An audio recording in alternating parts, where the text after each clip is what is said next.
welcome to this week's episode of Automated. Because I've been told that my gain is too high, I am in fact doing a low, sensual ASMR voice to tell you all about those robots that you desperately need in your life. I, of course, am Stefan and co-founder and CEO here at Polymath Robotics. Across from me is a man who is unzipping himself. Oh my gosh, he has words on his shirt, and it says, hello and welcome to this week's episode of Automated. That is ridiculous. You bought that. Yes. That is, did you buy that or did Polymath buy that? I bought it purely for the fun of getting it onto this podcast. It cost me $12 plus some shipping. This is a ridiculous organization that we are part of. This, of course, is Automated, our weekly podcast where I blow out the gains by talking too loud, and I never talk like this. And we talk about robots, how we love robots. We try to spitball robots into existence, playing a little game, and then we talk about a topic in robotics. Ilia, what's the topic this week? Well, the topic is that I blow out gains by never visiting the gym. No, the actual topic is we published an April Fool's post the other day, and some people took it seriously, and let's dive into why. Because we launched a humanoid, like everyone does. Right. And yeah, so we'll be talking about April Fools. We'll be playing our joke, our joke game. It's funny, before the recording officially started, we were trying to proactively play that game for a friend of the show's company that we don't know how to make it real. So we were trying to spitball into existence, and it's harder when it has to be serious. Yeah, when you make the assumption that the founder is smart and has something going for him, and then you still can't spitball to a use case. It's always concerning. So that being said, let's go into Automated. I'm sure the listeners love that. Do they keep the sound effects in that I make, or does half the time? You should listen to your own podcast. I should. I mean, I do need more of an ego by listening to myself even more. People often say, Stefan, you're too down on yourself. You think too lowly of yourself. Oh man, yeah. People definitely say that. All right. So for the first part of the podcast, as usual, let's play our game. Yeah. Let's come up with a location. The point of this game is we each draw a card, a technical card and a business card to spitball into an existence a robot that is always very serious and always worth investing all of your money into. And in fact, there's a long page of GoFundMes and Kickstarters for each of these. Please send your money and don't expect updates. Strictly only Dogecoin. Ilia, what's the business case? Business case this week is restaurants. Restaurants.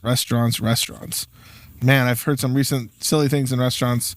Stereo cameras for depth. In restaurants. Yeah. Interesting. So, and actually, yeah, I totally didn't flip through a couple of cards here, mostly because I didn't want to make fun of real people too directly.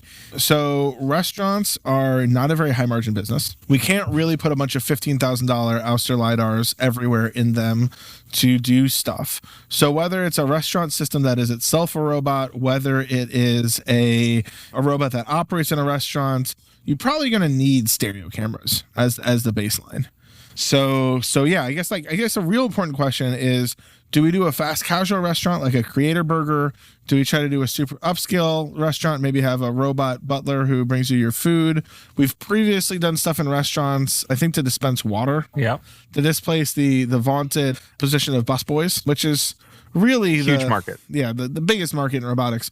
So what do we want to automate in restaurants? Yeah, so my wife and I were at a sushi place 2 weeks ago that has these little waiter robots that come by bringing you water and whatever. And universally, they're kind of a round platform with a little tray on top and a LiDAR or cheap LiDAR to kind of do slam and navigate around the space. The problem with them ends up being that they're a little too slow and a little too kind of error prone to really replace anybody. They're just adding 10% efficiency or cool factor, which are valuable, but not the vision. I got the answer. Oh yeah, yeah. Your first. So first of all, your direction's entirely wrong, except for sushi restaurants. All right. Have you ever been to a sushi boat restaurant?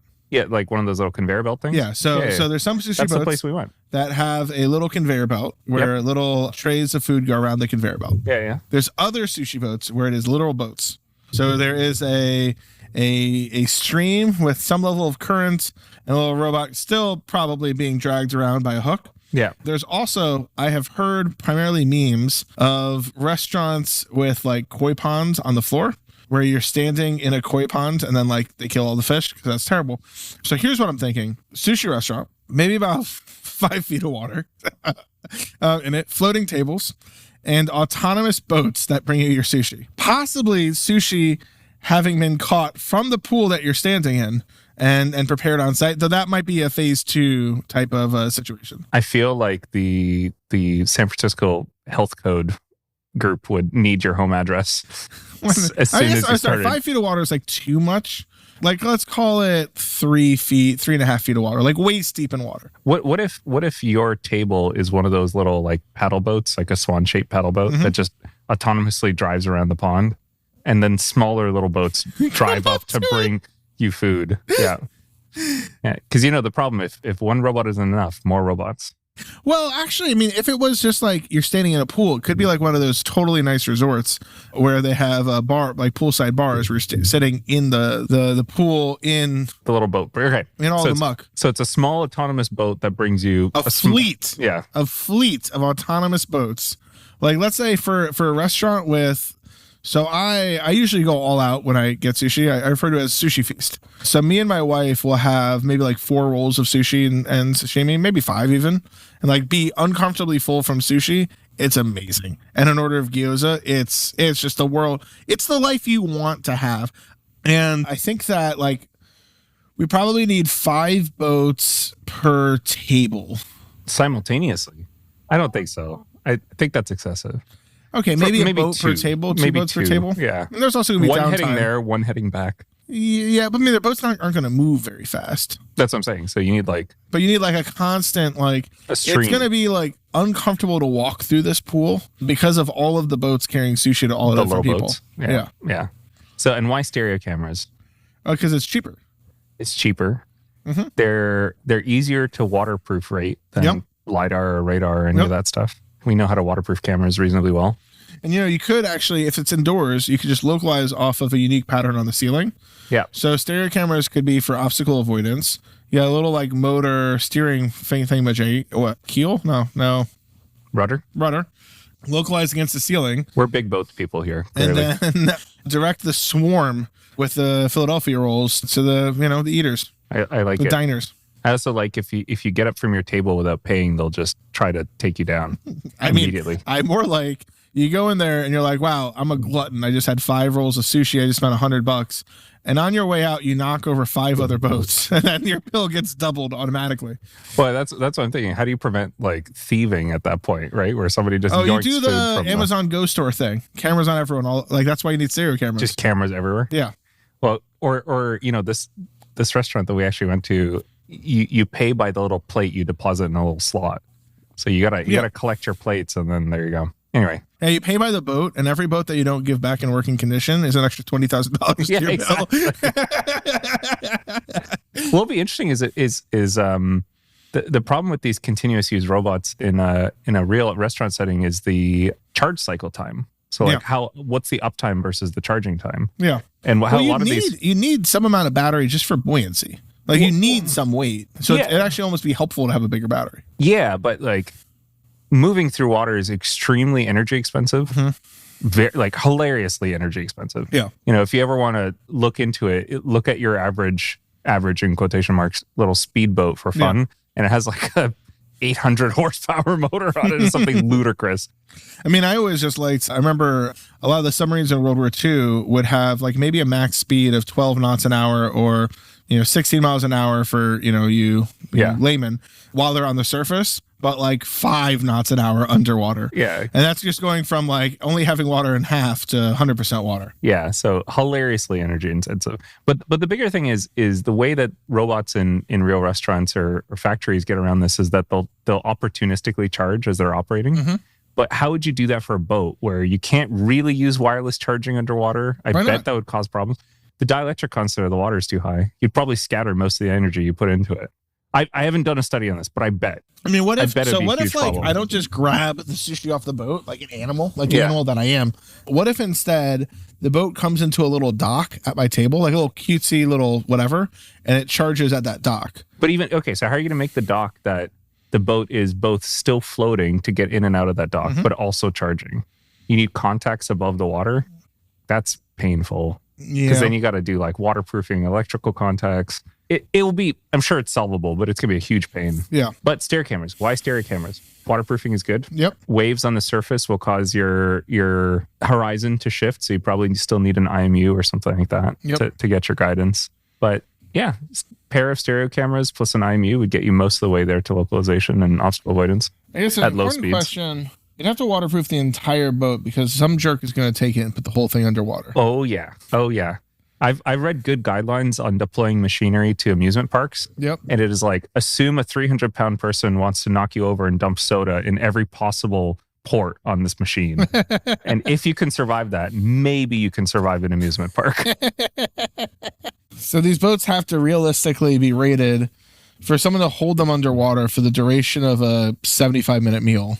Yeah. And still figure themselves out afterwards. Maybe like limp home. Yeah. And like raise a flag that this guy needs to go. There are less boats and more submarines. Submarines that float occasionally. Yeah, exactly.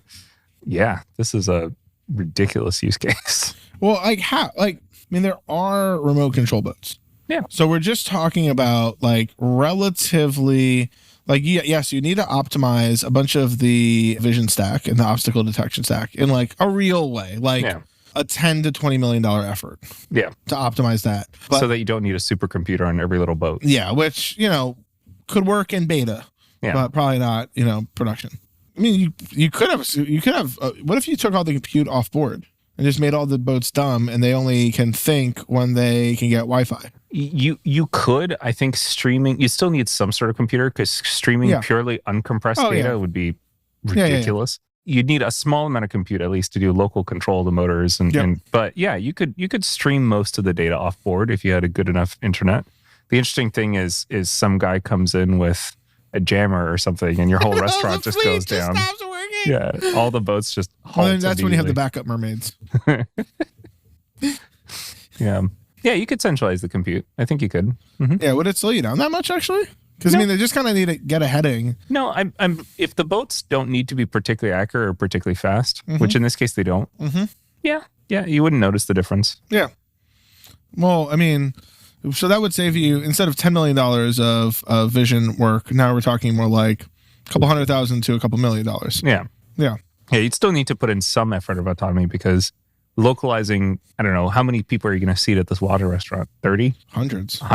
Yeah. So you need 200 boats? This is going to be the Casa Bonita of sushi boats. So processing 200 stereo pair streams is going to need some pretty heavy duty equipment. This is more like your server rack will act to warm the water of your pool as a side benefit with the amount of energy this thing will consume. So if the server rack's all off board, we're talking, I don't know what a remote control boat costs. Let's say $300, $500. Yeah. I mean, in like industrial quality, you probably talk about 1,000 or 2,000. Yeah. Do you need industrial? You just because of consistency of build? You'd need it to be waterproofed. You'd need it to be rechargeable. I was talking about the underlying boat. Yeah, you're right about rechargeable. Yeah, I'm saying, these are structural things. So $1,000 for the actual vehicle. Yeah. Let's call it another $500 for the sensing. And like small onboard relay compute and Wi-Fi module. Yeah. Okay. Yep. So coming to a sushi restaurant near you, the ultimate sushi boat. Swarms of autonomous small boats will swarm around you while eels and other sea critters swim below you, bringing you the freshest seafood brought to you the only way we know how, with a $500,000 restaurant with a $10 million insurance policy that's allowed to lease approximately no space anywhere in the world. It's Sushi Robo. Coming to Dubai, because where else? I should note before we go into our session, and actually I wanted to say in the very beginning, I heard from a Twitter user that apparently I spoiled the 3-body problem. I am greatly sorry for that. I kind of always assume I'm the last person to read every book, so I figured every listener in the world would have read said book before I talked about it. Didn't think enough people listened on this who wouldn't have, listened to that. So listener, I am very, very, very wholly sorry for spoiling that book for you. Before we get into our thing today, the spoiler is that Stefan's the author of the 3-Body Problem. Before we get into our topic today, I was hoping we could spoil some other things. In the spirit of transparency, we'll say spoiler alert. So spoiler alert on the original Star Wars. Darth Vader is Luke's father. What else we got? Spoiler on the last 3 Star Wars. They're not good. Ouch. Spoiler on Star Trek. It actually does not at all reference the Great Trek of the Boers through South Africa. Entirely a misnomer. I have no idea where you're going with this. I'm just spoiling things. Audience, I'm on this wild journey of discovery with you currently. I have no clue where Stefan's going with this. Spoiler of the Lord of the Rings. There's multiple lords of multiple rings. If you think about it, and that's one spelled out in the get-go. But in all honesty, I will attempt to not spoil things that have been unspoiled before. If you did not know that Star Trek, if you were watching Star Trek serially and expecting it to make a reference to the Boers of South Africa, I am sorry to have spoiled that for you. Yeah, not the right documentary. So today is April 2nd. Theoretically. Yesterday, we had forgotten to do an April Fool's post. Previously, we made an April Fool's announcement that we were going to switch all of our code to Temple OS, which someone actually made a reference to for our most recent one, which I was very excited about. Yesterday, we made a post announcing to the world that we are launching a humanoid robot called Kai. It just so happens we may or may not have an intern also named Kai, who may or may not be in a bodysuit to be this humanoid robot. But that would never happen because no serious organization would ever put a human in a bodysuit to show off a humanoid. Regardless, and we've pitched Kai as a big solution for a series of problems we see in robotics, primarily around retrofitting existing vehicles. You know, it's too hard to add actuators to a truck, so why not build dexterous arms that can do, hand-over-hand turns around tight angles? It's too hard to sniff CAN messages, so why not build computer vision that can read gauges and just kind of know how fast the vehicle is driving? We were very excited about this post. I believe ChatGPT wrote 85% of the post and produced a number of images, all of which had missing arms on each robot. Because again, Polymath does not support armed robots. we support single arm robots. There's no right to bear arms for robots. So as a result, we announced this humanoid and a bunch of congrats came in from people who may or may not have bit the onion, so to say. Yeah. Yeah. And it's funny because it's one of those sounds like a brilliant hack when somebody's like, oh, but humans drive by using their eyeballs. So just use cameras and you'll solve your problem for you. And it on the surface of it, it's yeah, that makes sense. And then when you really think about it and you realize that A, no camera we have competes with human eyesight, even several orders of magnitude. But B, several hundred orders of magnitude, no compute we have can compete with a human brain currently. So even if you got the cameras right, you don't have the circuitry to actually process the data at a reasonable frame rate, at a reasonable speed, to actually do all the calculations in anything remotely approaching a human body size. Yeah, could you outcompute a human brain with the sum total of NVIDIA's data center? Maybe. We're probably approaching that soon. I mean, I think there's a series of philosophical and engineering theory arguments about whether or not that's possible. Yeah, exactly. Yeah. But it's certainly not possible today within the frame of a human body-sized machine. But Ilia, wouldn't it be cool if it was? Yeah, absolutely. Yeah, I look forward to the day where that obviates the need for any of the work that we're doing. I feel I will probably be comfortably retired by the time that happens. Or comfortably dead. Yeah, or that. Even in a cyborg future, I think you'll be dead by the time that happens. Yeah, so we're still fairly far away from that. This led to a post from another friend of the team's, Ryan Gariepi from ClearPath Robotics, Ilia's old boss, who notedly once gave Ilia a review that mostly centered on how terrible Ilia's t-shirt choices are. But Ryan's post yesterday was that many of the April Fool's jokes from robotics companies were in fact more realistic than many of the companies currently raising money in robotics. And that seems like a statement of the moment. We both are seeing increased skepticism on things like self-driving, but increased silliness in humanoids. Yeah. Yeah, exactly. It's all the money that went into self-driving, and then currently is going to LLMs is also now going to humanoids. But like, wouldn't it be cool if LLMs were on humans? Yeah. And we touched on this last time. It's like explainability is a problem. Yep. This foundational model is a problem. What does that even mean? But I think it comes from the right place. There's this kind of idea of, why are we putting all this effort into custom solutions when you really should come up with a meta layer that would solve a lot of them at once? And I think that's absolutely the right approach. I mean, I think a similar statement could be why build the iPhone with the App Store when what we really want is Iron Man's Jarvis? He just has this disembodied AI that follows him from place to place. And every time he wants to know something or he wants something to happen, he just asks Jarvis to solve the problem for it. And sometimes Jarvis has arms that pop out of the wall to do things. And other times Jarvis just populates a screen with information. Yeah. I'm just imagining the apps that are most popular on mobile phones. And I'm just seeing Iron Man in his bachelor pad telling Jarvis, swipe right, swipe left, swipe right. So, there's some things that LLMs probably are not well suited for. I mean, an LM could swipe right and swipe left. Yeah. Have the machine fully start making decisions for you. That's a good idea. But I mean, like, why do you think we are in this moment where silly robots are so outweighing serious ones? I wish, I have a very pessimistic view on this. Yeah. And hopefully I'm wrong. Mm-hmm. But I honestly think it's because Tesla did it. It's because Tesla suddenly announced, and everybody who assumes that Elon Musk knows what he's doing said oh yeah, clearly that's the right approach, and started dumping a lot of money into it, because humanoid actual form factor robots have been around for far longer than this. And there's a number of companies like Palo Robotics, for example, comes to mind, which have been building humanoids for 2 decades. I've heard an argument that Musk confident